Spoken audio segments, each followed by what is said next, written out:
បាទជំរាបសួរពុកម៉ែបងប្អូនម្ចាស់ចំការស្វាយចន្ទីទាំងនេះហើយថ្ងៃនេះខ្ញុំចង់មកធ្វើការចែកម្លែកខ្លះដល់ពុកម៉ែបងប្អូនក្នុងការប្រើប្រាស់ជីឬក៏ថ្នាំជីបំពងឬជាថ្នាំក្នុងចន្ទីនៅពេលដែលវាចេញផ្កាវានៅកំពុះនិងផ្កាពេលផ្ការីកចេះដើម្បីយើងប្រើសារធាតុជីភេទណាដើម្បីឲ្យដើម្បីឲ្យចន្ទីប៉ាន់យើងហ្នឹងមានក្តឹបច្រើនហើយនេះនៅថ្ងៃទី8ខែមករាឆ្នាំ2026ហើយជាងមកមើលចន្ទីហើយឃើញថាចន្ទីប៉ាន់ខ្ញុំនេះវាចេញអត់សូវស្មើដែរដោយសារតែខ្ញុំនៅឆ្នាំនេះវាមានភ្លៀងនៃចុងដៃវារៀងច្រើនអញ្ចឹងហើយវាធ្វើឲ្យចន្ទីដែលខ្ញុំទាញកាលពីខែ10ហ្នឹងវាខូចត្រួយដោយសារវាមានភ្លៀងច្រើនហើយវាកើតនៅជំងឺផ្សិតដែលធ្វើឲ្យក្រៀមត្រួយទៅវិញហើយឥឡូវហ្នឹងវាចាប់ផ្ដើមចេញត្រួយមកវិញហើយចំពោះចន្ទី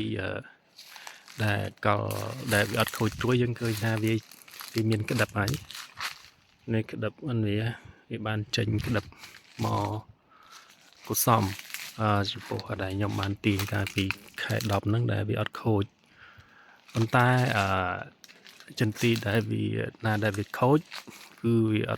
វាទើបតែចេញផ្កាអានេះយើងឃើញថាដើមចន្ទីហើយខ្ញុំវាដែលចេញត្រួយវគ្គមុនហ្នឹងគឺវាអត់ខូចទេឃើញថាវាក្តឹបប៉ុនច្រើនណាស់ឥឡូវនេះវាមានតកៅនេះតកៅចាប់ដើមទីហើយឃើញ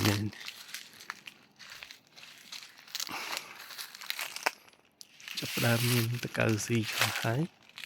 ថ្ងៃនេះចង់មកចែកម្លែកដល់ពុកម៉ែបងប្អូនថានៅពេលដែលចន្ទីយើងចេញផ្កានេះហៅផ្ការីកផ្ការីកបែបនេះយើងគួរតែថែទាំការពារហើយយើងឃើញថានៅប្រហែលថ្ងៃនេះពីថ្ងៃទី7ថ្ងៃនេះទៅគឺចាប់ផ្ដើមមានអាកាសធាតុចាប់ផ្ដើមត្រជាក់ខ្លាំងអញ្ចឹងវាអាចបង្កឲ្យមានជាជំងឺផ្សិតអញ្ចឹងវាអាចមានត្រជាក់ខ្លាំងវាបង្កើតបានជាសើមប្រៃសើមផ្សិតវាធ្វើឲ្យចន្ទីបានយើងក្រៀមនេះចាប់ផ្ដើមក្រៀមក្តាប់ហើយនេះហើយបញ្ហាក្រៀមក្តាប់នេះវាអាចមានបញ្ហាច្រើនមិនមែនថាមកពីតែបញ្ហាសើមប្រៃសើមស្អិតនឹងទេការសិទ្ធិជានឹងទេវាអាចមកពីការខ្វះសារធាតុចិញ្ចឹមក៏ថាបានវាអាចមួយពីបញ្ហាច្រើនប៉ុន្តែសើមប្រៃសើមស្អិតការចោទត្រជាក់ហ្នឹងក៏ជាមូលហេតុមួយដែលធ្វើឲ្យចន្ទីផងយើងក្រៀមក្តាប់ដែរអញ្ចឹងពុកម៉ែបងប្អូនចាំបាច់នៅពេលដែលអាកាសធាតុត្រជាក់ខ្លាំងហ្នឹងគឺចាំបាច់ត្រូវតែប្រើប្រាស់នៅថ្នាំដើម្បីការពារនៅជំងឺឬក៏ព្យាបាលនៅជំងឺផ្សិតឥតជៀសវាងមានបញ្ហាក្រៀមក្តាប់ក្រៀមអីបែបនេះឬក៏ក្រៀមផ្កានេះហើយចន្ទីខ្ញុំដែលវាដែលខ្ញុំបាញ់ទាញវាមុនកាលពីខែ10ហ្នឹងវាអត់មានបញ្ហាខូចត្រួយទេឃើញថាវាធ្លាក់ក្តាប់ប៉ុន្តែវាមានបញ្ហាក្រៀមស្អុយបែបនេះដោយសារតែអាកាសធាតុត្រជាក់ហើយអាចថាខ្ញុំបាញ់ទៅតែបាញ់លាងឬព្យាបាលជំងឺផ្សិតវាយើងឃើញថាវាមានស្អុយមួយចំនួនអញ្ចឹងទេចង់ជម្រាបពុកម៉ែបងប្អូនសម្រាប់ចន្ទីយើងនៅពេលដែលមានអាកាសធាតុប្រែប្រួលបែបនេះចាំបាច់ត្រូវតែមានការថែទាំដោយការបាញ់នៅថ្នាំជំងឺថ្នាំផ្សិតថ្នាំជំងឺបាញ់ថ្នាំជំងឺចូល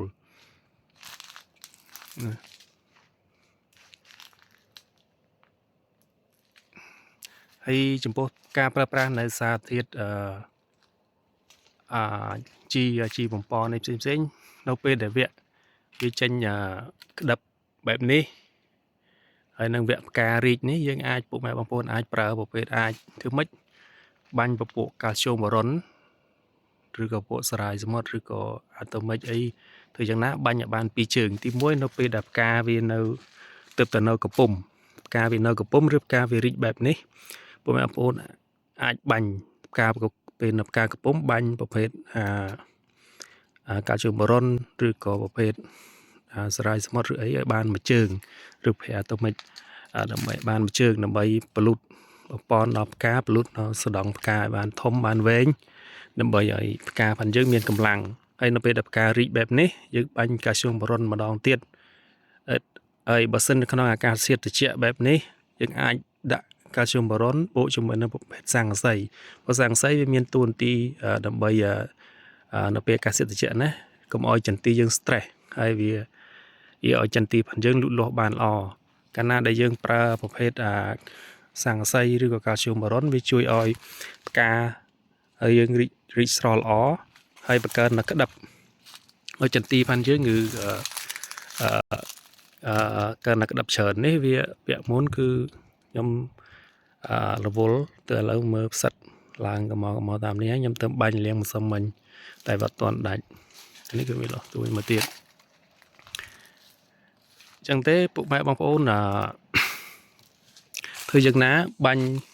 ក្នុងស្ថានភាពពេលដែលចន្ទីគឺពុកម៉ែបងប្អូនត្រូវបាញ់យ៉ាងណាហើយទៅតាមដំណាក់កាលផាន់ចន្ទីដែលត្រូវការនៅពេលដែលវគ្គត្រួយយើងប្រើអីវគ្គដែលវាចេញផ្កានៅកំពុំផ្ការីកហើយនឹងវគ្គក្តឹបគឺយើងត្រូវប្រើសារធាតុផ្សេងគ្នាដើម្បីដល់ទៅឲ្យចន្ទីផងយើងត្រូវតាមដំណាក់កាលផងវាយើងឃើញណានេះចន្ទីមួយចកោបនេះ1 2តកៅស៊ីនេះចាប់តាមមានតកៅហើយ1 2 3 4 5 6 7 8 9 10 11ចាប់ដើមស្អុយនេះយើងគិតថាអាចមកពីត្រជាក់ខ្លាំងវាមានសើមផ្សាយប្រៃសើមស្អិតហើយមួយរយៈមុននេះនៅនេះមានភ្លៀងវាមិនច្រើនទេវា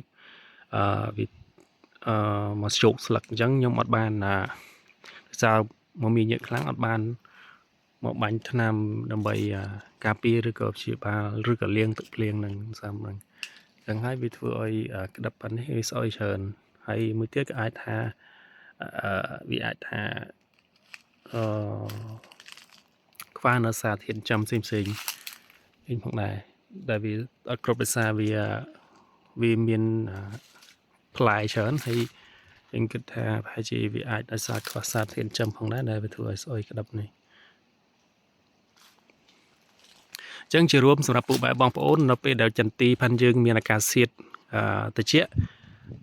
ប្រែប្រួលញឹកញាប់ហើយអត់សូវមានថ្ងៃពុកម៉ែបងប្អូនគួរប្រើស័ង្កសីបូកបញ្ចូលក្នុងពេលហ្នឹងដើម្បីធ្វើចន្ទីយើងកុំឲ្យចន្ទីយើង stress ធ្វើចន្ទីយើងរូតលាស់ល្អផ្ការីកបានល្អហើយនៅពេលដែលចន្ទីផាន់ពុកម៉ែបងប្អូនមានចាប់ផ្ដើមលោតត្រួយដែលមានពកផ្កាហើយពុកម៉ែបងប្អូនគួរតែប្រើកាល់ស្យូមបូរុនឬក៏សារ៉ាយសមុទ្រឬក៏អាតូមិកឲ្យបានមួយជើងដើម្បីធ្វើយ៉ាងណាឲ្យស្ដង់ផ្កាហ្នឹងគឺលូតបានវែងហើយនឹងមានសុខភាពល្អមានកម្លាំងដើម្បីបង្កើតបានជាផ្កាហើយនៅពេលដែលផ្កាចាប់ផ្ដើមរីកពុកម៉ែបងប្អូនអាចប្រើកាល់ស្យូមបូរុនឬក៏អាតូមិកឬក៏សារ៉ាយសមុទ្រមួយជើងទៀតដើម្បីធ្វើយ៉ាងណាឲ្យផ្កាហ្នឹងរីកបានល្អហើយនឹងបង្កាត់លំអងកសបើថាបង្កើនក្តឹបបានច្រើនអញ្ចឹងហើយទោះថាយើងគួរបាញ់កាល់ស្យូមឬក៏អាតូមិកឬក៏សារ៉ាយសមុទ្រហ្នឹងប្រមាណដងបានល្អអានោះវាយើងអត់អាចកំណត់ថាប្រមាណដងប៉ុន្តែបងប្អូនយ៉ាងហោចណាស់ក៏គួរបាញ់បាន2 ទៅ 3 ដងដែរអញ្ចឹងណាហើយបន្ទាប់ទៀតយើងគិតថាបើយើងបាញ់យើងចាប់ពីពេលក្តឹបអីប្រប៉ុណ្ណេះទៅខ្លាចជាផ្លែអីទៅយើងនៅតែបាញ់ហ្នឹងប៉ុន្តែយើងបាញ់បើសិនជានៅពេលដែលយើងឈប់បាញ់មាននៅពេលដែលយើងឈប់ប្រមូលផលឈប់យកផលពីចន្ទីអញ្ចឹងនៅតែបាញ់ប៉ុន្តែយើងបាញ់ពេលសារធាតុផ្សេងអាចប្រភេទយើងយកបំពន់ដល់ផ្លែផ្កាផ្សេងយើងអាចប្រើប្រភេទ6 32 35អីចឹងទៅឬក៏សារធាតុផ្សេងដែលយើង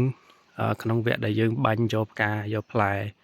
ហើយបន្តទៀតហើយយើងថែទាំសត្វល្អិតផ្សេងដើម្បីធ្វើយ៉ាងណាឲ្យចន្ទីយើងទទួលបានទិន្នផលខ្ពស់ជាក់ស្ដែងនៅពេលដែលផ្ការីកបែបនេះ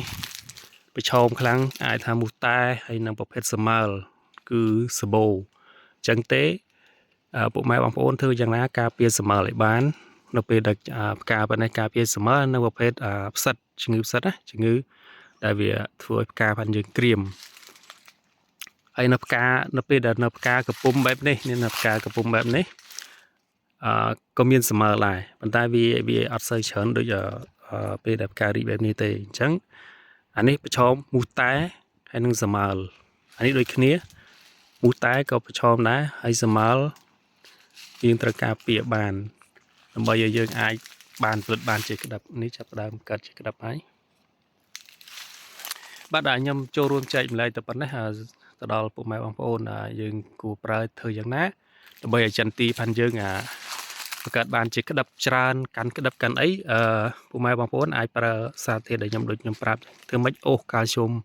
បរុនឲ្យបាន2ជើងហើយនឹងបាញ់ការសេតត្រជាក់យើងបាញ់ការពារប្រភេទបាញ់ប្រភេទសាំងសីដើម្បីកុំឲ្យចន្ទទីយើង stress ឲ្យផ្កាយើងរីកបានល្អហើយនឹងការពារពពួកសត្វល្អិតផ្សេងដូចជាស្មើមូសតែហ្នឹងឲ្យបានទៅគឺចន្ទទីបានយើងនឹងកាន់បានកើតបានជាក្តាប់មកច្រើនអរគុណច្រើនជំរាបលាបាយបាយ